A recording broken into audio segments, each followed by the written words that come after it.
we'll start with statements from each of the ministers, and then we'll go to the floor for questions, and then to the phone after that. So good afternoon, everyone. Joining me here today is Greg Rickford, Ontario's Energy Minister, and Bronwyn Eyre, Saskatchewan's Energy Minister. And these ministers stand alongside of Alberta in unity against Bill C-69. As you know, today, the federal government announced that it will not be supporting the majority of the amendments to Bill C-69 put forward by the Senate committee, by the Senate in full. This is the Bill C-69 is Trudeau's No More Pipelines bill. To say that this is disappointing is an understatement. In fact, it's completely unacceptable. These amendments were put forward by the Senate after traveling right across the country, spending thousands of hours hearing from people. These amendments came from provinces, they came from First Nations, they came from industry associations, and they came from job creators. It took the Senate 187 amendments to try to even fix this bill. This bill was so pathetic. And yet the federal government refuses to listen to all of these voices and the countless concerns of Canadians. It is determined to drive this bill through the House of Commons, threatening national unity. One of the reasons for the prolonged economic stagnation in Alberta is the flights of tens of billions of dollars in capital, primarily from our oil and gas sector. Bill C-69, without the 187 amendments, will only drive investment away further. And when Alberta's economy suffers, Canada's economy suffers. This bill is not just about Alberta. This bill is not just about the oil and gas sector. This bill is about Canada, and it's about whether Canada is a place where projects can get done, and whether Canada is open for business and wants to see continued investment that fuels prosperity in this country. Now, the C.D. Howe Institute estimates that 36 projects worth $77 billion have already been canceled. Just imagine what $77 billion could do. And yet, this federal government is prepared to chase away even further capital. So let me be clear. There are about 533,000 jobs in this country created by the oil and gas sector. And those jobs, each and every one, is put in jeopardy because of Bill C-69. This bill would cripple not only the oil and gas sector, but the entire Canadian economy. It's so bad that 6 premiers from across the country, representing 60% of the national population, wrote a letter, a joint letter to the Prime Minister over the weekend, encouraging him to accept all 187 amendments to this bill. That advice was ignored, flagrantly ignored, and the Prime Minister went so far as suggesting that those premiers were risking national unity. We say that bill is what is risking national unity. So we reiterate this call today. We've said it before, and we'll say it over and over and over again, that bill is unacceptable. The only way that bill should be passed is with each and every one of those amendments. We'll continue to stand up for Alberta jobs. We'll continue to fight for our energy sector, and we will defend Alberta's energy sector. And if that means filing a constitutional reference, if that bill is to pass, that will happen, and it will happen immediately. Well, good afternoon, and I'm very pleased to join with Minister Rickford, Minister Savage here today behind Canadian energy, and certainly in unity against this bill. And what we've seen today, it's a very dark day for Canadian energy, for the Canadian economy, and for Canadian jobs that are no different than SNC-Lavalin jobs or GM jobs, jobs that it is our job to champion. And frankly, the contempt and the hostility that we saw yesterday to our efforts to support this sector by the Prime Minister was frankly breathtaking. This follows one of the biggest political lobbying efforts in Canadian history, Canadian political history, by leaders by industrial leaders, by workers, by municipalities across this country who demanded and sought certainty in the energy sector in this country. And Prime Minister Trudeau once said famously that no country would find 173 billion barrels of oil in the ground and leave it there. But what we see today is that clearly that's where it's headed, and that's where it's going to stay. This is a disastrous bill for national unity. 2/3 of Quebecers say they want Western Canadian oil.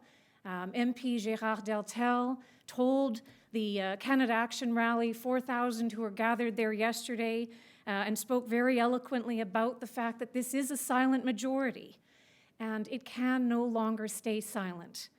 Premier Legault has come out today standing against Bill C-69. This is important. These are important developments. This is important work that will not cease, and we will stand here today and every day with our friends for the energy sector in this country, and again, against this economically devastating bill.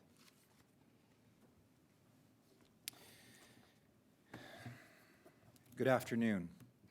For the past 12 months, Ontario's government has remained committed to making our province open for business and open for jobs. We were elected on an ambitious plan to grow our economy, cut red tape and unnecessary regulations to foster new investment in our province.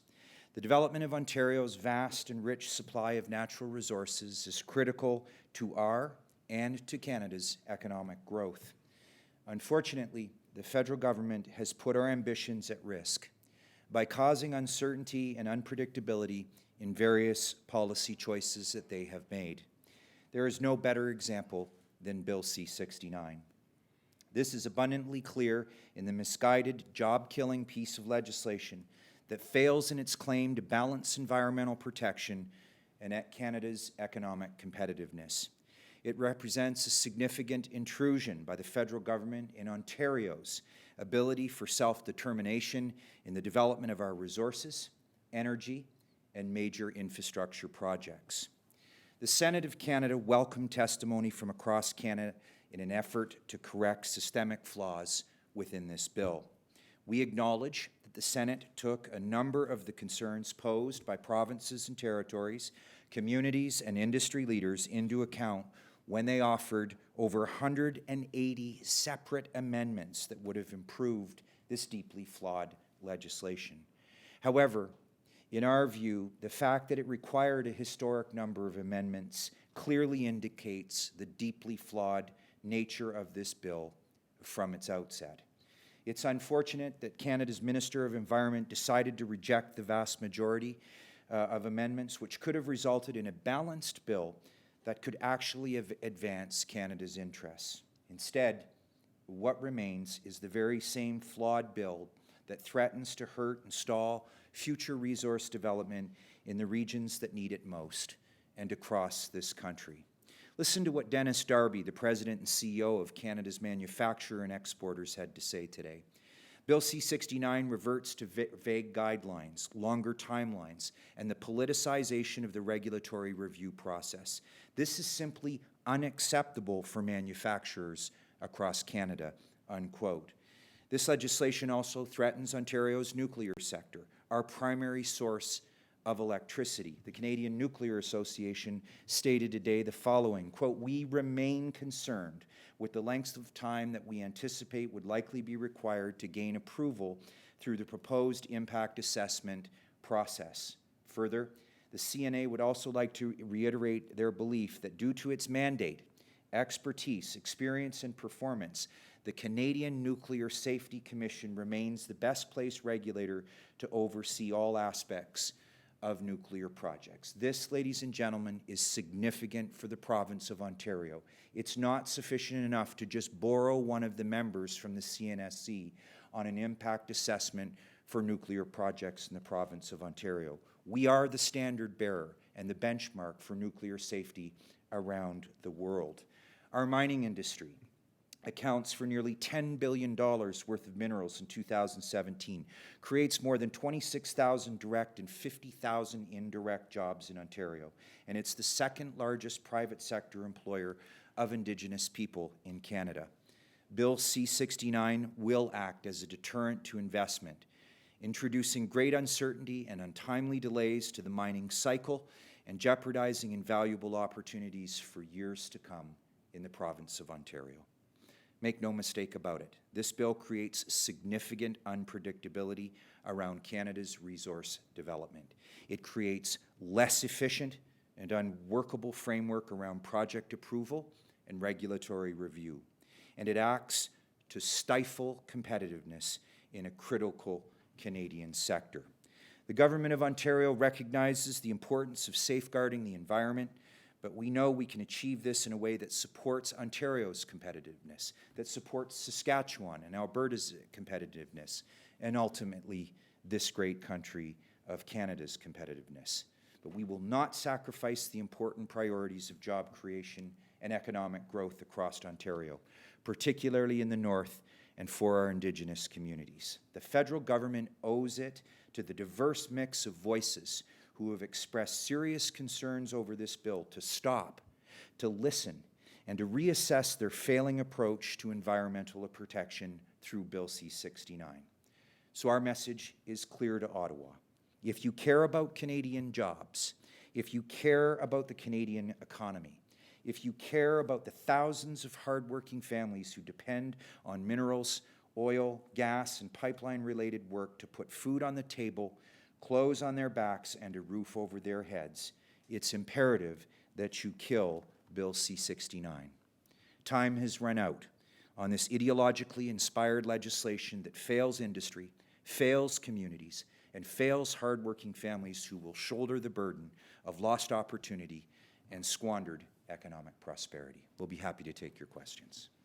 We'll start with questions in the room. You can have one question, one follow-up. And please let us know which minister you're directing your question to.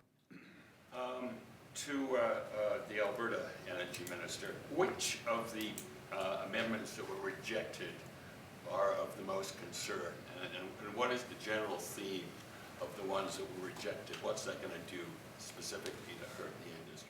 So there's a number of amendments there. The amendments put forward by the province addressed a lot of the constitutional issues, trying to keep the federal government in their lane and out of our jurisdiction. Those are fundamentally important. The amendments put forward by the industry associations and industry address the technical aspects of the bill and why the bill as originally drafted would not work. Those amendments are a complete package. You start cherry picking and you start cherry picking one or two of those amendments out, it fails. Each and every amendment put forward by the industries was crucial. You can't cherry pick. So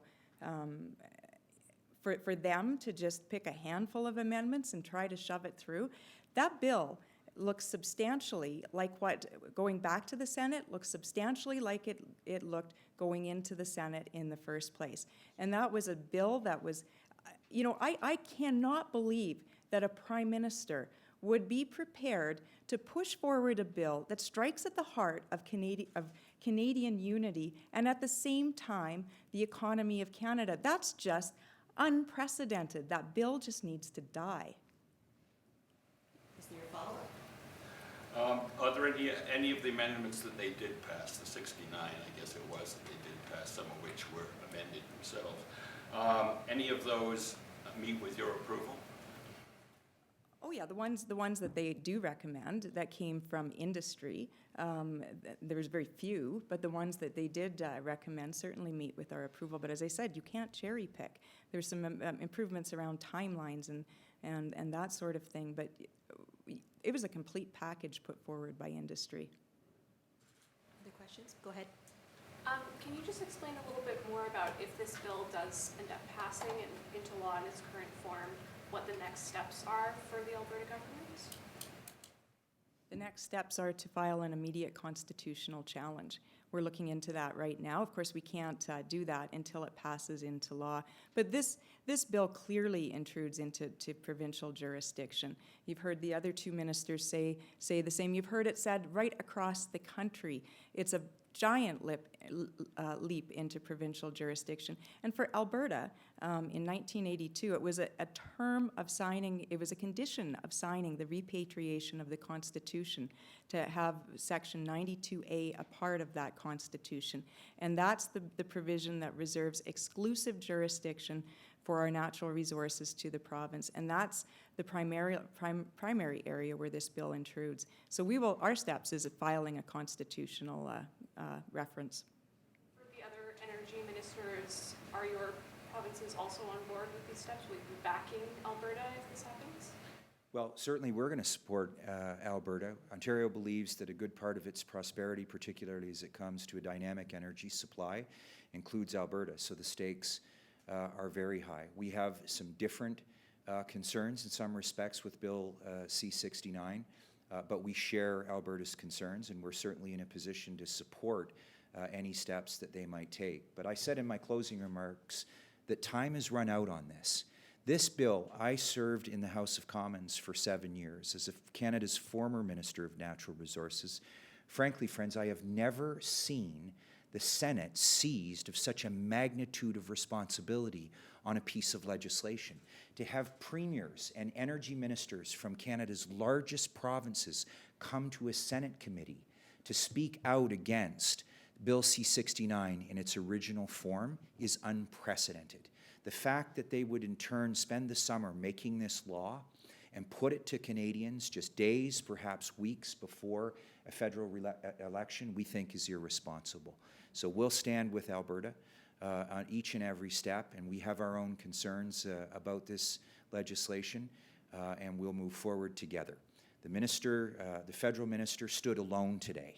Today we heard from the Premier of Quebec. We heard you have 3 ministers from significant energy manufacturing and mining provinces here. Our concerns are real, legitimate, and clearly they've fallen on deaf ears. Thank you. I agree with that, and I would also add just on the amendments. We heard yesterday this spin about Indigenous consultation being optional. That's patently false. In fact, many of the amendments that were put forward were all about strengthening that process. So I think that it's very important to correct that, because that's been a part of the narrative we've heard out of Ottawa today. The other part of the narrative that we've heard is that the system is broken. We've heard that countless times. The system is broken, and that's why pipelines aren't being approved in this country. Well, of course, it's not the system that's broken. It's the political will that's been broken. And that political will and lack of political will has seen the killing of Northern Gateway and Energy East. There's just no question about that. So again, I think we have to be very clear about that and that narrative. On Alberta's efforts, of course, we are absolutely open to looking at that.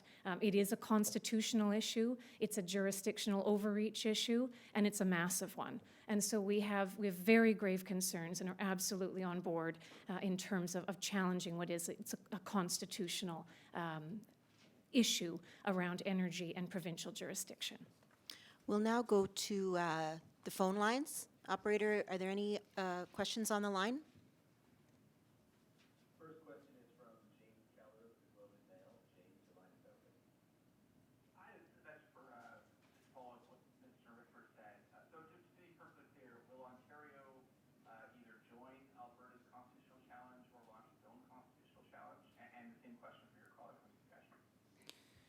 The constitutional, thank you for that question. The constitutional basis on which Alberta may proceed in the event that this becomes the law of the land could be, and likely would be, nuanced and somewhat different from Ontario. Currently, we're looking at all of our policy options and any position we might take, but we're unequivocal in our position, and that is that we support any efforts that the province of Alberta, and we stand solidarily with them, to render this piece of legislation null and void on a constitutional basis. Absolutely. We have a slightly different landscape, each of our provinces. In Saskatchewan, of course, very strong in potash, We have a strong uranium industry, and that has had its own, those two sectors have certainly had their own concerns with this bill. A Canadian Nuclear Safety Commission, as has been referenced, has a life cycle relationship with uranium that has worked very well. These sectors have been provincially regulated successfully all these years, and suddenly this injects so much more uncertainty, not only into oil and gas, but into potash, into mining, into uranium and so on. So mining generally and oil and gas. So absolutely, we are open to looking at our landscape through the lens of this and acting accordingly in terms of what works best when it comes to framing this argument going forward. Bronwyn brought up a great point on the nuclear life cycle. We actually don't see in the province of Ontario an ability to not also have the CNSC do their important work that they have always done on nuclear projects in Ontario, in addition to what the federal government is proposing. Think of that Bill C-69 would have said that a member of the Canadian Nuclear Safety Commission would have been on their impact agency. That is not enough representation for the kind of safety standard that Ontario sets for itself for the safety of the people of Ontario as it relates to nuclear energy, and frankly, for the reputation we have around the world. So we're concerned, in addition to the unpredictability and the uncertainty, that there's an element of redundancy and therefore time that fundamentally imposes a serious challenge for us to move ahead with scalable nuclear projects. I would remind us all today that the single largest nuclear project in the country going on right now is the refurbishment of Ontario's nuclear assets. So we're not going to stand idly by for the federal government to trespass into, notwithstanding the federal Canadian Nuclear Safety Commission's ability and excellent record on nuclear safety, particularly as it relates to our projects, but our right to proceed with those projects that we see fit for a clean source of energy for the people of Ontario. Is there a follow-up on the line? Operator, is there another call on the line? Next question is from Lucy Edwardson with BBC Calgary, excuse me. Hello. Hi, this question is for Minister Savage, and it's about the letters to National Geographic and Politico. I'm wondering, is this what we can expect to see from the War Room, and is how is letter writing different than what the NDP did for 4 years? Well, look, yes, that's exactly some of the things you're going to be seeing from the War Room. What you're going to be seeing from the War Room is a much bolder approach to communication. It's to go after and to, well, one is to set the facts straight. We will challenge people and that dispel and spread myths and untruths about our energy industry. We will go after them, and that's what the response to National Geographic is about. What hasn't worked in the past for many years, we've known about the so-called tar sands campaign. It launched in 2008 in New York City. We've known about it, but we've spent the time as a country and as in the industry challenging and responding to the 60% in the middle, 60% of the population who are open to the energy message. We've left the 20% alone. That's the 20% that are activists and are opposed to our energy development. We've left that space alone, and what we've seen is that group emboldened. They've become successful in challenging litigation. They've become successful. They were responsible for Northern Gateway, for Energy East terminating. They're responsible for the delays in Line 3 and Trans Mountain and in Keystone XL. And they are also behind Bill C-69 and Bill C-48. So what you'll see out of the War Room is more response to challenge that, to challenge the things they say. So yes, that's what you'll be seeing out of the War Room. We'll come back to the room for questions. Can I get a comment in French from Saskatchewan, Minister, please? Conference? Just a general comment or to a question? Okay, well, alors, je suis très fière Je suis très fière d'être ici avec mes amis pour l'énergie au Canada. C'est un jour assez sombre, je dirais. Ce qu'on entend qui arrive d'Ottawa cette journée, c'était peut-être inattendu. Moi, personnellement, j'ai vraiment pensé qu'il y aurait un autre résultat. Et on est vraiment déçus. Je suis très, très déçue de la part de Saskatchewan qu'on n'a pas entendu les voix, on n'a pas écouté en Ottawa les voix qui étaient en accord à travers notre pays pour ce secteur qui emploie des milliers de personnes, des ouvriers qui ont vraiment essayé d'être écoutés de la part d'Ottawa. Et on a eu des vrais efforts en ce qui concerne les concerns qu'on a et que les ouvriers et les gouvernements municipaux et les gouvernements provinciaux ont eu, qui ont vraiment essayé d'avoir un autre résultat aujourd'hui. Alors très, très déçus. Et on va essayer de travailler ensemble en ce qui concerne l'unité de ce pays et l'unité de l'énergie canadienne. Question in the front row. I also had a question for Minister Eyre. Obviously, today Husky pled guilty and was fined, and I was wondering if I can get your thoughts on that, and I was wondering if that provincial report on that spill will be released. Right. The report will be released, my understanding is in the next few days. Of course, we're just learning about the results this afternoon and the decision, of course, on the part of Saskatchewan. I mean, we did learn lessons from that spill, and we did something about it. For the first time, an investigation under the Pipeline Act was referred to public prosecutions in Saskatchewan, and we have enhanced pipeline regulations, added resources, increased capital investment.